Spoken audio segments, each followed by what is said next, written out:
আমি চিকেনের রেজালা তৈরি করব। তার জন্য চিকেনটাকে আগে থেকে টক দই, গোলমরিচ গুঁড়ো, আদা রসুন পেস্ট এবং সামান্য সাদা তেল দিয়ে মেখে রেখে দিয়েছি।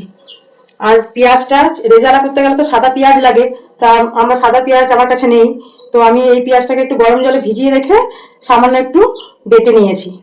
আর কাজু পোস্ত বাটা, আদা রসুন পেস্ট আর এই মশলাগুলো শুকনো খোলায় ভেজে আমি গুঁড়ো করে নেব। তো মশলাগুলো কড়াইতে দিয়ে দিচ্ছি। কড়াইটা গরম হয়ে গেছে, সাদা তেল দেব।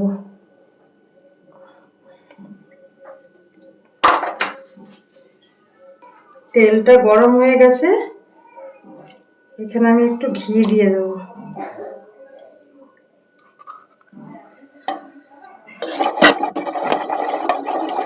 ঘিটা তেলের সাথে মিশে গেছে, এবার ফোড়ন দিয়ে দেবো। তেজপাতা 3টে, 2টো শুকনো লঙ্কা, একটা দারচিনি আর কিছুটা গোলমরিচ।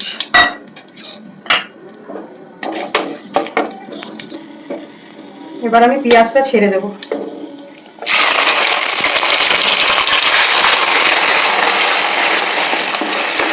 পেঁয়াজটা যতক্ষণ না একটু লালচে ভাব আসছে ততক্ষণ আমি পেঁয়াজটাকে ভাজবো। হয়ে গেছে, এখন আদা রসুন পেস্টটা দিয়ে দেবো।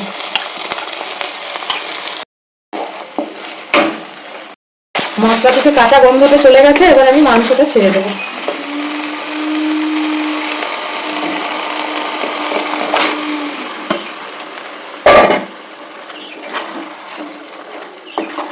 মাংসটা দিয়ে সেরকম নাড়াচাড়া করবো না, আমি একটু ঢেকে দেবো।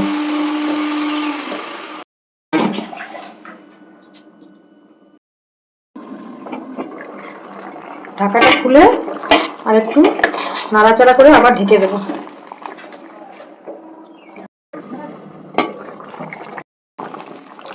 মাংসটা মোটামুটি সেদ্ধ হয়ে গেছে, এখন আমি কাজু আর পোস্ত পেস্টটা মিশিয়ে নেব।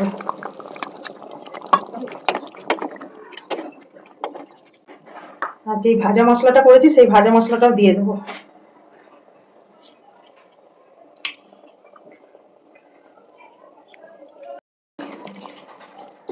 মশলাটা মিশিয়ে নিয়ে আবার 5 মিনিটের জন্য ঢেকে দেবো।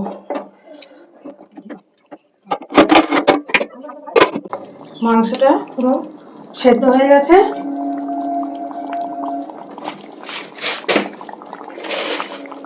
সামান্য চিনি দিয়ে দেবো।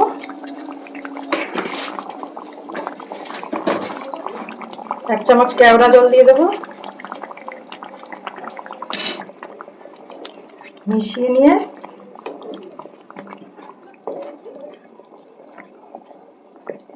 গ্যাসটা অফ করে দেবো।